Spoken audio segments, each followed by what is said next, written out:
Imagine how our work the forecast has changed again. Confidence is low, the CFO meetings in 2 hours. Hope for the best.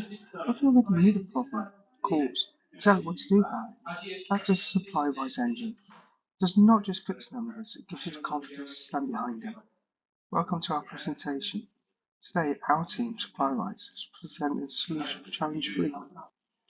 We'll briefly walk through the problem, our solution, and the value it can create.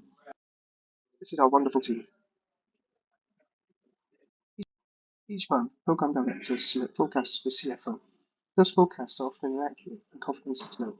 That makes it harder to move money early and act in time. Challenge 3 asks us to find the cause and then create a solution. The 2.8 billion acquisition want, so this is a major control issue. We also found hidden drivers behind the error. When scope churn goes above 2.0, forecast failure is much more likely. And current RAS is reactive. It tells the business that what went wrong, but not what to do early enough to prevent it. That is the gap that our solution closes. The next couple of slides show are an overview of each supplier and their risk level, delivering accurate forecasting throughout the period. Total spend forecast was 10.5 billion, but the actual spend was 8 billion, leaving a forecasting gap of 2.5. The total spend is £1 billion for the top 5 suppliers. Target makes the supplier high risk, whereby forecasting more than 100 days out shows it's low risk for a supplier. You can see that in this slide. The slide shows the forecast made by supplier on each program. The earlier the forecast change, the lower the risk. Where the forecast versus spend is relatively similar, especially towards the end, the risk is either low or normal. The more volatile towards the end point raises the risk level to a higher. The higher We built SupplyWise, a machine learning model trained on 19 features suggested by our data analytic team based on forecast revision history, supplier behavior, and program stability that score every supplier forecast confidence before the fade happens. It gives each supplier a RAG status, a behavioral profile, and critically a specific action. Not a report, not a decision. 82.6% model accuracy, 2.8 billion of error now visible and explainable. This is the forecast confidence dashboard. Every supplier in this portfolio is scored from 1 to 100 confidence and sorted world first so the program director can see biggest risk immediately. Up here, there is 2.8 billion gap between the forecast and reality and 26% of average error across the portfolio. Our model explains 82% and this tells you why. The commitment gap and the revision count together tried 61% of all past pattern forecast error. This isn't a noise, it's a pattern. This is the prescriptive action console. For every red and amber supplier, it tells you a specific problem and an action and what impact that action will make. This is basically rank down the confidence we get from the model. Once team act on it, mark it done.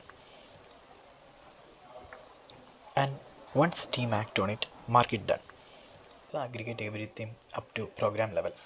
Instead of looking at suppliers individually, you see the whole program confidence score in the view. Scope churn, change count, delivery risk. So you can see whether the problem is coming from a supplier or from your own program. So now we move to stage 2, the future development of the model.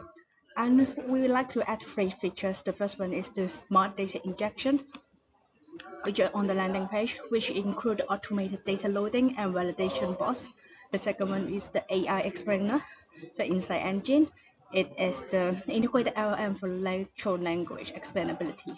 The third one is the dynamic executive dashboard, which include real-time reporting and capital checking. Move to model explainability, validity, and traceability.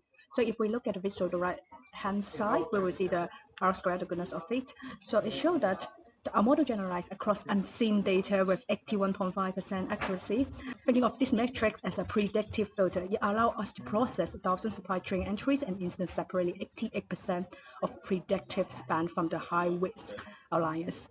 And we are not just cutting budget blindly, and we are using 81.5% validate accuracy to decide where to trust the human forecast and where to challenge it. And the result, we identify the chronic failures early, releasing millions back into the liquidity pool. Then I will pass to Naumad to talk about the summary on the limitation and benefit. To conclude, limitations and restrictions include time constraints for the model building, data integrity, judgmental parameters, and the need for staff training remain key considerations. Our model achieves 81.5% validated accuracy, provided a decision support layer for finance. By revision 1, it identifies a 30.5 million opportunities in trapped capital, flagging funds for proactive reallocation. The supply-wise engine does not just improve a number, it changed the decision entirely. For our approach, the core data inputs fall into three groups: forecast revision behavior, supply operation performance, and program stability. In total, the model uses 19 features to detect patterns, separate structural risk from execution risk, and generate explainable insights across programs. The essential inputs are forecast revision history, commitment signals, and program change metrics, because those explain most of the forecast error and commitment risk. The optional inputs are supply performance, contract type, lifecycle phase, and behavior profiles. These are not required for the core decision, but they improve explanation, context, and confidence. In the Excel prototype, we use a smaller subset for transparency and validation. In the full language model-led approach, those inputs are integrated into a broader decision support layer for Rolls-Royce style forecasting and insight. For a CFO, it shows whether forecasted spend is actually safe to commit, not just whether forecasts are accurate. By combining forecast behavior with commitment and program stability, it highlights where financial exposure is structural and where intervention is needed at portfolio level. For a commercial manager, it separates genuine supply execution risk from program-driven noise, so renegotiation or escalation is targeted and evidence-based.